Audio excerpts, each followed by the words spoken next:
같은 장소에서 죽었다. 교주 박순자 여인을 따라 죽음의 Welcome to channel NS TV. Untuk para NScribe, jangan lupa subscribe dulu ya, biar enak nontonnya.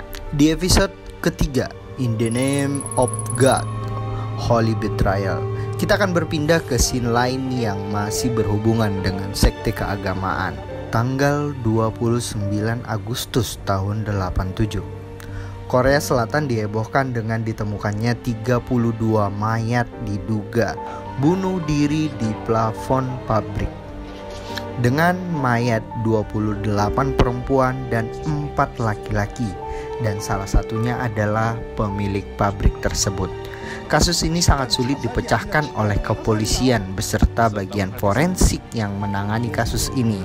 Di antaranya di 32 mayat ini ada satu yang gantung diri, bunuh diri yang diindikasi berhubungan dengan sekte keagamaan. Tidak masuk akal 32 orang mati di hari yang sama dengan cara mati dicekik menggunakan tali dan diberi kapas di hidung, telinga dan mulut, tangan dan kaki diikat.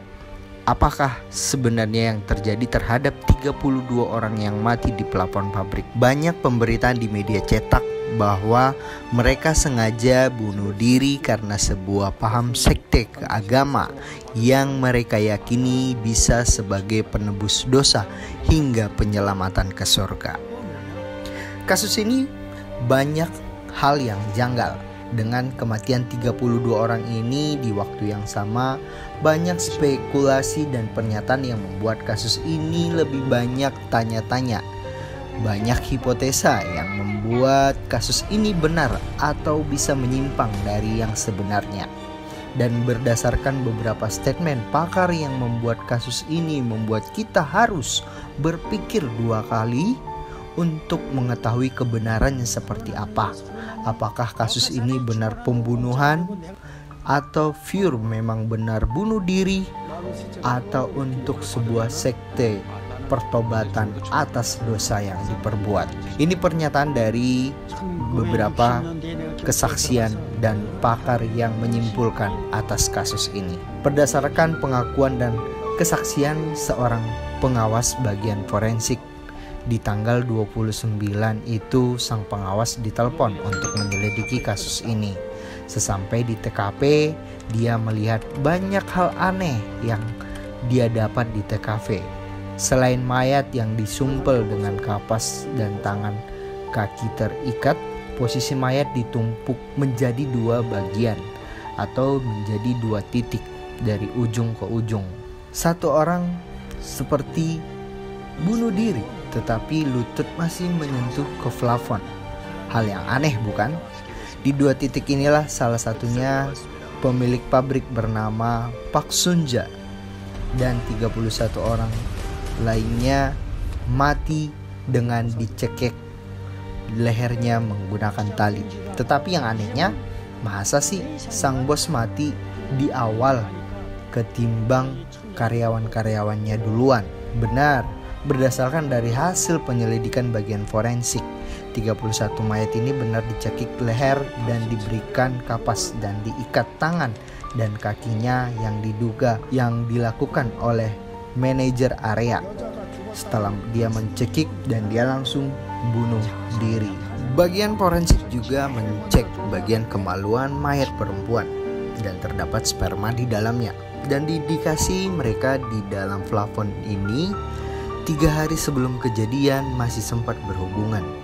Kasus ini memang aneh, padahal bos mereka, Pak Sunja beserta 2 anak laki-lakinya berada di dalam plafon dan ada di dalam kasus kematian ini.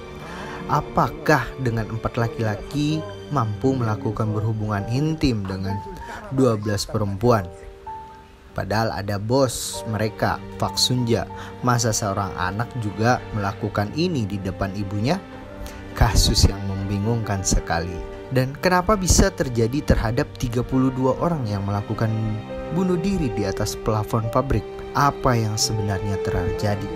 Beredar rumor bahwa ini berurusan dengan gagal bayarnya sebuah perusahaan milik Pak Sunja terhadap para krediturnya. Pak Sunja tidak bisa membayar bunga yang disepakati seperti di kontrak kepada krediturnya. Pak Sunja, pemilik perusahaan 5 Samudra di daerah Daejeon, pengusaha yang citranya baik di dunia produsen produk kerajinan tangan yang sempat mendapat penghargaan dari presiden. Perusahaan 5 Samudra yang dimiliki Pak Sunja saat ini sedang tidak baik dari segi finansial. Berawal dari 13 hari yang lalu, salah satu krediturnya minta pengembalian dana sebesar 500 juta won kepada PT 5 Samudra. Dan di salah satu media cetak mengabarkan sang kreditur PT 5 Samudra diserang oleh sekelompok orang yang mengaku dari suruhan PT 5 Samudra. Berdasarkan pengakuan reporter Im Jeong Jae dari kantor kepolisian Daejeon, bahwa ada 6 orang tahanan yang diperintahkan oleh PT 5 Samudra menghajar seorang kreditur. Dari info media cetak ini, para kreditor mulai banyak menagih ke PT 5 Samudra terkait keuntungan yang dijanjikan. Jadi awalnya kreditur bernama Lee Sang-bae yang sedang menyetorkan dananya sebesar 500 juta won ke PT 5 Samudra. Saat sudah jatuh tempo dan Lee Sang-bae meminta dananya kembali, bukannya dananya kembali, malah dia dan istrinya dipukuli oleh 6 orang pengawal dari Pak Sunja, dan dia disuruh menandatangani bahwa 500 juta itu sudah dihapuskan dan tidak akan dikembalikan ke Lee Sang-bae. Akhirnya Lee melaporkan ke kantor polisi terkait kasus ini, dan 6 anggota Sunja ditahan. Keesokan harinya, Sunja juga dipanggil ke kepolisian Daejeon untuk dimintai keterangan.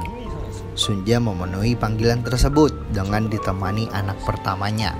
Saat diinterogasi dan para media berdatangan untuk meliput kasus ini, tiba-tiba Pak Sunja pingsan dan langsung dia dibawa keluar oleh anak pertamanya. Mulai dari situlah Sunja menghilang dan tidak kelihatan lagi. Para karyawannya juga ikut hilang dari hari yang sama. Mulai dari hilangnya Sunja dan 31 karyawan yang ia percayai mengetahui bisnisnya. Sungguh aneh. Karena insiden ini dan sudah masuk media cetak, para kreditur mulai bermunculan menanyakan dana mereka yang dikelola oleh PT 5 Samudra. Sebenarnya berdasarkan pengetahuan wartawan MBC, PT 5 Samudra ini merupakan perusahaan kerajinan tangan yang sehat dari segi finansial. Dan Sunja juga seorang dermawan yang mau membantu orang-orang miskin. Dan dia juga banyak menampung anak-anak yang kurang mampu, anak-anak yatim untuk diurus dan disekolahkan. Sementara suami Sunja seorang direktur konstruksi di sebuah perusahaan. Jadi PT 5 Samudra ini benar-benar perusahaan yang tidak hanya memproduksi kerajinan tangan, bahkan mau juga membantu orang-orang yang tidak mampu. Dan juga sudah sempat diliput oleh media. Makanya banyak orang yang menaruh kepercayaan ke Sunja terkait dana mereka. Dan background perusahaan mereka yang terkenal di Daejeon merasa dana mereka akan aman dan menguntungkan jika menjadi kreditur di PT 5 Samudra. Tapi ada yang membantah hal tersebut, terutama dari karyawan ex 5 Samudra. Mereka membantah bahwa kenyataannya tidak seperti itu. Anak-anak yang diasuh di dalam pabrik PT 5 Samudra merupakan sebuah eksploitasi anak agar terkesan bahwa mereka adalah perusahaan yang membantu orang yang kurang mampu. Hanya di depan media mereka terlihat simpatik dan rasa membantu. Tetapi di dalam PT 5 Samudra, Sunja adalah Tuhan yang bisa mengatur semua anak buahnya. Dan satu hari di setiap bulan karyawan diharuskan mengadakan penebusan dosa untuk bertaubat. 많이 강조를 했다고 합니다. 본인이 신의 계시를 받았고 조만간 Jadi di masa kehilangan Sunja, kepolisian menyidik semua aset dan keuangan yang dimiliki oleh PT Lima Samudra dan ditemukan ada dana aset sebesar 10 miliar won hilang tanpa diketahui kemana pergi. Total 10 miliar won inilah dana kolekan dari semua kreditur mereka. Karena hilangnya Sunja, akhirnya polisi menaikkan statusnya menjadi penipuan. Sunja juga menghilang beserta dengan 31 karyawan yang ia percayai. Akhirnya polisi mencari dari sudut kota ke kota lain di Daejeon sampai akhirnya menemukan tempat penitipan anak-anak yang diasuh Sunja di daerah Yongin. Sebanyak 49 anak ditemukan dan langsung dipulangkan ke rumah masing-masing.